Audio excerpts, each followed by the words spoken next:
Let me see you smile for me.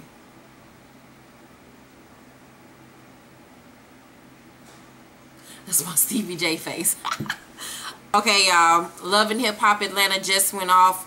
This is season 2. We're on episode 2. Episode 2.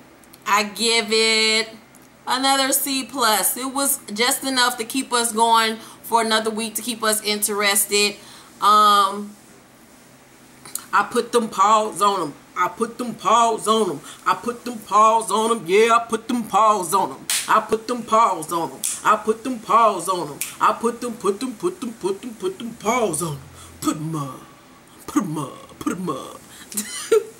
Okay, so on tonight's episode, we were introduced to the newest Love and Hip Hop young lady on the show. Her name is Tracy Steele. And all I have to say about Tracy Steele is her face just looks like mushed together. I'm Tracy Steele. Hey y'all. And my baby dad is Chris Brown's DJ. Like her whole face is just mushed. It's like somebody just grabbed her face and just gave her a whole sit down. Like her and Drew Carey or whatever the fuck his name is, whole storyline just seems so contrived and forced. Like she was just doing way too much. She was way too extra. She's like a worser, broke down thrift store version of Mimi. Like her and Mimi look like they got the same daddy. She's just the worst. And like she just looked real stupid to me, arguing with this dude over stupid ass shit about who he fucking with and keep these girls from around my baby and this and that. And then he asks you to go in on a business deal with him and give him $25K, and in the past he's played the fuck out of you, and yet and still you're entertaining the thought of giving this nigga $25,000 of yours so he can then fuck you over again. Like you're setting yourself up for failure. Like you look stupid. Like I have no really interest in Tracy and Drew Carey's whole storyline, and he is just really fruity to me. It was like, hey girl, how you doing? When he came up in her office to come see her at her radio station, it was just like, hey, this is my new shirt.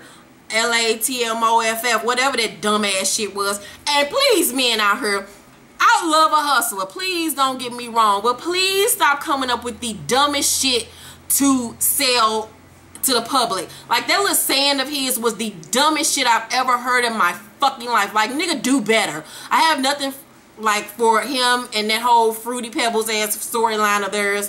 Fuck off. Fuck them. My idol, Mama D, gave me nothing but pleasure tonight. Like every time Mama D comes onto the screen, my nipples sprout like rosebuds. Mariah Carey starts whistling through the cracks and crevices of my vagina.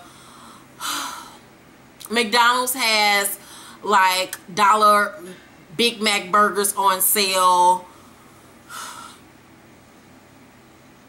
Me and Chris Brown have done a whole dance routine together on Dancing with the Stars. Like, that's what happens every time Mama D comes into the screen. Like, her leave out is the worst leave out I've ever seen. And for those people out there that are not black and of another race persuasion, a leave out is when you have weave in your hair and you leave your natural hair out to cover up your bond, the weave bond, and you're supposed to blend the hair in. Mama D don't even try to blend the hair out. She gets the smallest curling iron she can find and just tight curls it and then combs it out, and then her hair looks like poodle hair. Like, I just love her. Like, she is everything. But then, like, check Mama Stankin' Lankin' out that she ran down the street and stole from her neighbor and jumped in the caddy and was looking over her shoulder the whole time while she's driving, smoking the Black and Mild and listening to Too Short. And then she goes to pick up Bucky broke down ass from the Peabody Projects, and they get in the caddy and they're driving in the stolen vehicle and the hubcap fell off. There's only one fucking headlight. Like, their tags ain't right on that motherfucker. Like, them two broke down bitches. They look like they eat at the Chinaman every motherfucking Thursdays and Tuesdays and get a St. Paul a shrimp St. Paul on top of that with a goddamn me orange vest soda. Like, they just broke, and she just looks stupid crying over a nigga that you got a whole entire apartment for in your name, and then this motherfucker plays you on national television by proposing his baby mama, and you still crying over this motherfucker. If anything, bitch, you need to be kung fu pandaing this nigga and kicking this nigga in the fucking throat. What the fuck is you crying for? Like, she looks stupid as fuck. And then Scrappy just looks like the back of my ass. Like, he's just the worst nigga ever. Like, the best thing that came out of Scrappy was his saying, I'm putting them paws on him, because that gives me nothing but constant life. Like, but that nigga is the goddamn worst. And his commentary outfit, that blue button up with that black leather vest. Like I said on Twitter and Facebook, he stole that black leather vest from old boy from Waiting to Exhale, who threw that damn orange up at Leela Rashawn and Robin character, and he was like, fuck you, bitch. And she was like, no, fuck you. He was like, you raggedy bitch, you. Scrappy looks like Walker, Texas Ranger in that goddamn black hot ass vest. He is the worst nigga ever. And T.I. really needs to find him and beat the dog shit out of him for stealing all of his goddamn sayings. Like, Scrappy is the prince of the South. T.I. is the king of the South. T.I. has grand hustle game. Here comes Scrappy biting ass with Grussel gang. Like, what the fuck is a Grussel gang? Like, nigga. Ugh. Then we have K. Michelle and her big donkey booty ass. Like, her ass is just fucking ridiculous. Like, you can build a whole fucking planet and universe on her fucking ass. Like, you can grow greens and corn and tomatoes and Sasquatch and all kind of shit on that bitch's ass. Like, I can write a whole novel on her ass. Like, I can lay towel on her ass. Like, her ass is just fucking humongous. Like, her ass is not even sexy to me. It just look like every time she walk, pussy juice just slides and just, like, it's just stinky. It's just disgusting. Like, I just cannot get with K. Michelle ass. I love her, but her ass is fucking redonkulous and ridiculous. Then Mimi dumbass. That whole thing with her moving into Stevie J's house is really suspect. Because last season she had her own house.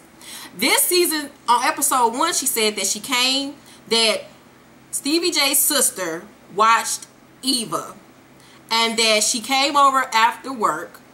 She was really tired, so she ended up sleeping over. That then transpired into her staying over there, and I guess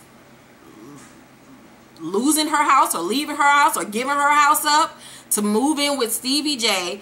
But Stevie J was living with Jocelyn for 3 months. That whole thing is just really weird. We all know they were having threesomes. Like, they just have a fucked up ass love triangle. I don't get it. Like, she's just the dumbest bitch on fucking earth. That bitch makes my nipples hurt. I cannot get with her. Like, watching Mimi on television is like having the worst fucking menstrual cramps ever in life. The worst motherfucking migraine. Watching Mimi is like getting the worst fucking sew-in you've ever had that makes your head want to feel like it fucking exploded. Like, I just cannot get with Mimi. She's an idiot. But who I will say is winning constantly on every episode is Jose Canseco, Miss Jocelyn Hernandez, my motherfucking idol. Because Hose is winning in 2013. Like, because I need to take lessons from this bitch. Instead of sitting over here writing these motherfucking novels and doing these damn YouTube videos and doing makeup, I need to get my ass on the motherfucking pole, take my ass on the east side to the motherfucking pink slip or bottoms up and start twerking the hell out of this damn pussy and start doing some pussy pops on the handstand. Because how the hell this bitch making damn near $40,000 every 2 damn weeks? Off of what? Like, Hose is winning in 2013. Go ahead, Miss Jocelyn, honey. Like, bitches like me is losing because this bitch is winning. Like, I need to get on it, honey. I need to get these thighs together, get this stomach together, and just become a buster baby. Like, because ain't no way in hell this bitch is making $100,000 in less than 2 months. And my ass is over here, a national best-selling author, winning awards and shit, and this bitch is making $100,000 in every 2 weeks. Yeah, like, Hose is winning, and I need to get on board and sign the fuck up because this is some motherfucking bullshit. Like I said, episode 2 of Love and Hip Hop Atlanta was cool. It gave me enough to watch next week. I'm into it. I love it. Stevie J is disgusting. Oh, and by the way, anybody who wants to submit a question for the Ask Keisha and Mo or whoever my guest is, please send them to irvinkeisha@yahoo.com. Also, if you want me to do a product review or anything, if you have a boutique or stores and you want me to help publicize your store, send me an email to irvinkeisha@yahoo.com. My Instagram is author Keisha Irvin. Follow me on Facebook at www.facebook.com/Keisha.Irvin. Twitter is www.twitter.com/Keisha Irvin. Follow me on Twitter and Facebook on Monday nights for Talk-ish Monday, where I talk major shit on BH reality shows. And that is it. I have big things in the works, so stay tuned for more info to come. Love you guys. Mwah. See you next week.